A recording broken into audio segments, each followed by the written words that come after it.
양소영 변호사의 상담소 양담소를 찾아주신 여러분 환영합니다. 양소영입니다. 드라마 빈센조에서 이런 대사가 나오죠. 존경하는 재판장님, 재정증인을 신청합니다. 재정증인 빈센조 까사노 씨입니다. 자, 그리고 드라마 로스쿨에서도 피해자의 운전기사였던 이만호 씨를 재정증인으로 신청합니다. 네, 이 대사들의 공통적으로 재정증인을 언급하고 있는데요. 법정 드라마라면 꼭 한 번씩 등장하는 재정증인. 재정증인은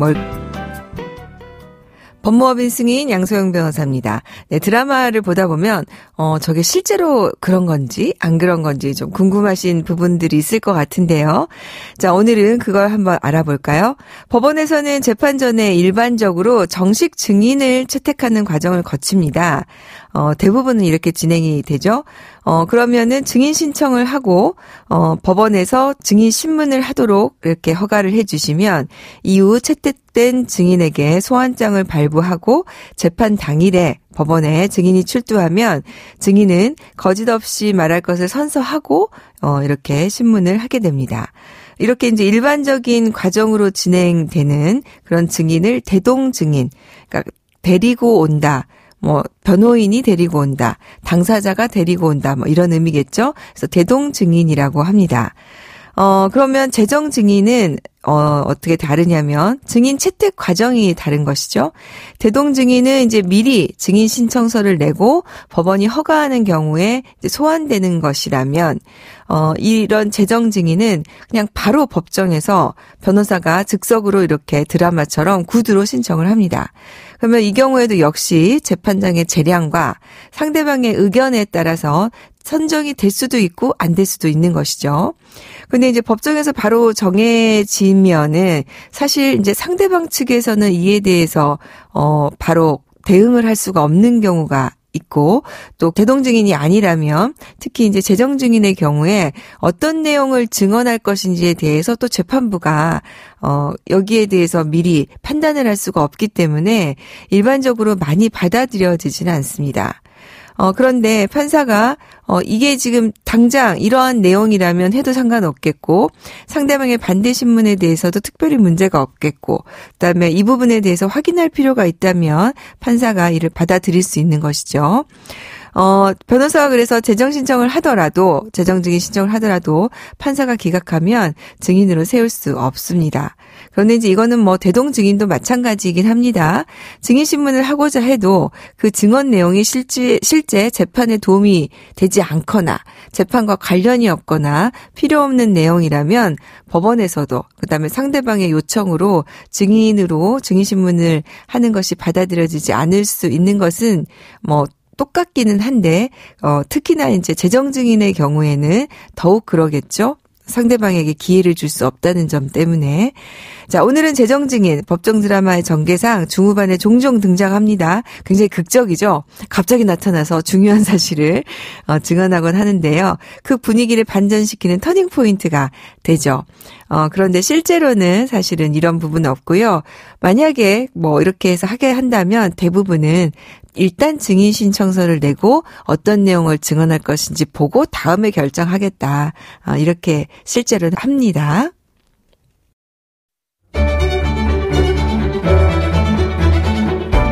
세상의 모든 고민을 풀어드립니다. 양소영 변호사의 상담소. 화나고 답답하고 억울한 당신의 법률 고민 함께 풀어볼게요. 오늘은 법률사무소 율다함 신수경 변호사님 함께합니다. 안녕하세요. 네, 안녕하세요. 변호사 사무실 이름이 굉장히 예쁘네요. 율다함? 네. 예. 무슨 뜻이에요? 그 법률과 관련된 모든 것들이 담겨 있는 함이라는 뜻입니다. 아, 그렇군요. 율다함. 네. 자, 오늘 그럼 우리 율다함의 신수경 변호사님 모시고 준비된 사연 만나보고 또 자세한 얘기 나눠보겠습니다.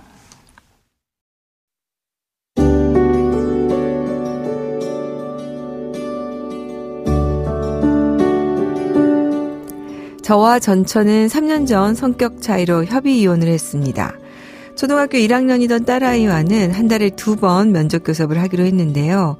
전처가 협조해주지 않아서 서너 달에 한 번 겨우 얼굴을 볼 수 있었습니다. 더 큰 문제는 그렇게 어렵게 만난 딸아이가 저를 볼 때마다 이상한 소리를 하는 겁니다. 딸아이는 아빠가 자기와 엄마를 버리고 아빠 혼자만 행복하게 살고 있다면서 아빠 때문에 엄마와 자기는 불행하다는 겁니다. 또 아이의 외할머니가 제가 다른 여자가 생겨 딸과 전처를 버리고 이혼했다고 이런 거짓말을 했다는 것도 알게 되었습니다. 심지어 딸아이가 실수를 하면 아빠인 저를 닮아 그렇다고 혼내키기도 했다고 합니다. 오랜만에 만난 딸아이가 그런 얘기를 하니 마음이 좋지 않았고 전처와 그 가족들이 도대체 저에 대해서 딸아이에게 어떤 말을 하고 있는지 화도 났습니다. 저와 전처 이혼의 여자 문제는 전혀 없었고 약속한 양육비를 지원한 적도 없습니다. 딸아이가 아빠에 대한 왜곡된 정보를 접하고 아빠를 미워하고 만나기 싫어한다는 사실은 저에게도 상처지만 흔들리는 눈망울로 울먹이는 딸아이 모습을 떠올리면 전처의 이런 행동을 이대로 참고 있어서는 안 되겠다는 생각도 듭니다. 전처와 그 가족들이 딸아이에게 친부인 저에 대한 거짓말과 나쁜 이야기를 하는 것을 막을 방법은 없을까요? 딸아이가 전처의 거짓말로 상처받고 있다면 아이에 대한 학대에 해당하지 않을까요?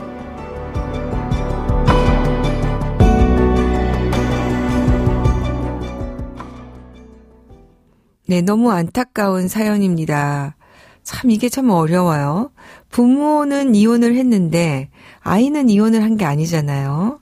근데 지금 종종 이혼 소송 과정에서 일어나는 일입니다. 이런 판단이 미성숙한 어린 자녀에게는 그거를 어린 자녀에게 자신의 감정을 투사해서 다른 부모 일방을 비난하는 일이 참 많은데요. 우리 신수경 변호사님 어떻습니까? 지금 우리 질문 주셨어요. 이런 부모의 행동 법적으로 금지할 수 있을까요? 실제 가정법원에서 이제 재판상 이혼이 이뤄지는 경우에는 이제 부모 교육처럼 해서요. 부모 일방이 자녀에게 다른 부모 일방에 대한 부정적인 인식을 심어주는 언행을 하지 말라라는 내용을 교육을 하고 있습니다만 네. 이런 약한 수준의 비난을 넘어가지고 자녀들의 정상적인 성장 발달에 저해를 줄 수 있을 정도의 언행이 있는 경우에 이게 어떻게 할 것이냐 했을 때 이게 단순히 그런 비난을 넘어서 실제 부모 일방과의 유대 단절에 이를 경우가 된다면 그리고 네. 자녀가 심적 고통을 당한다면 이것을 자녀에 대한 학대로 볼 수 있지 않느냐라는 논의가 최근에 좀 이루어지고 있습니다. 예. 그러니까 이제 학대에는 뭐 신체적인 학대도 있지만 정서적인 학대, 폭행의 종류가 정서적인 거에 있듯이 학대에 대해서도 지금 이 부분이 정서적 학대로 볼 수 있냐 그런 논의군요. 예, 그렇습니다. 네. 그러면은 이제 비난의 수위 정도가 자녀의 정신 건강 및 발달에 해를 끼칠 정도다라면 이제 아동 학대를 볼 수 있다 이런 말인가요? 예, 그렇습니다. 이게 부모 일방이 다른 부모 일방에 대한 왜곡된 정보와 비난을 자녀에게 지속적이고 교묘하게 전달할 경우 이게 아직 판단력과 온전한 주체적 사고가 어려운 미성년 자녀의 입장에서는 부모 일방이 의도한 대로 심리 지배를 당하는 경우가 발생합니다. 그렇죠. 예, 자신이 온전히 판단한 결과가 아닌 심리적으로 조종된 탓으로 원래대로라면 충분히 건강한 유대관계를 가질 수 있는 다른 부모 일방에 대한 반감을 표명하고 뭐 비방을 반복하는 상황에서 이게 병리적인 문제로까지 가는 경우들이 발생을 합니다. 그래서 저희가 이제 소송하면서 부모님들한테 말씀드리는 게 이제 저희 소송하면서 그래요. 아이가 아빠를 정말 안 만나러 가려고 해요. 아빠 너무 싫다고 해요. 면접 교섭하지 말게 해주세요. 막 이러는데 나중에 영상이나 사진을 보면 아이는 아빠랑 너무 재밌게 노는데 그렇죠. 예. 자기가 재밌게 놀았다고 하면 엄마가 상처받을까 봐 거짓말을 하기도 하거든요. 예, 그렇습니다. 이렇게 이제 애들은 아이가 그러니까 양육해주는 부모에 대해서 이게 본인이 어떻게든지 반대되는 행동을 하지 않으려고 하는데 이것도 좀 정서적으로 굉장히 어려운 일 아니겠습니까? 아이들에게는. 그렇습니다. 해외 경우는 어떻습니까? 그러니까 이제 미국, 캐나다, 영국, 호주 등에서는 자녀가 이러한 부모 일방의 그런 왜곡된 정보와 비난을 통해서 이제 다른 부모를 거부하고 또 그 일방이 의도한 대로 이제 막 비난하고 이러는 것 같은 경우를 이제 부모 따돌림 증후군 또 부모 소외 증후군이라고 명명을 하고 있습니다. 네. 이게 부모 따돌림 증후군에 빠진 자녀들은 이제 그 부모 앞에서는 그 상대의 부모를 비난하고 이런 식으로 보이지만 나중에 좀 이제 우울, 조울이 반복이 된다던가 이런 심리적 증상을 시작으로 두통이나 위장장애나 무기력 같은 다양한 신체화 증상까지 보이면서 고통을 호소하는 경우도 애들이 생깁니다. 얼마나 힘들겠어요. 네. 가장 큰 문제는 앞서 말씀드린 대로 이 비난의 대상이 된 부모와 유대가 단절이 된다는 점입니다. 유년기에 이 부모 자식 간에는 아주 신뢰감 있게 이 관계가 형성이 되는 게 이게 살아가는 데 있어서 아주 큰 정서적인 힘이 되거든요. 근데 이게 왜곡이 되면서 결국 아동인 자녀의 정신건강 및 발달에 해가 되는 상황이 빚어지게 되는 것이죠. 예. 네. 부모 따돌림 증후군. 네. 저도 새로 하나 용어를 배웠네요. 근데 외국의 경우에는 이제 법원이 개입을 하는 경우가 있다는데 이게 우리나라에도 가능할까요?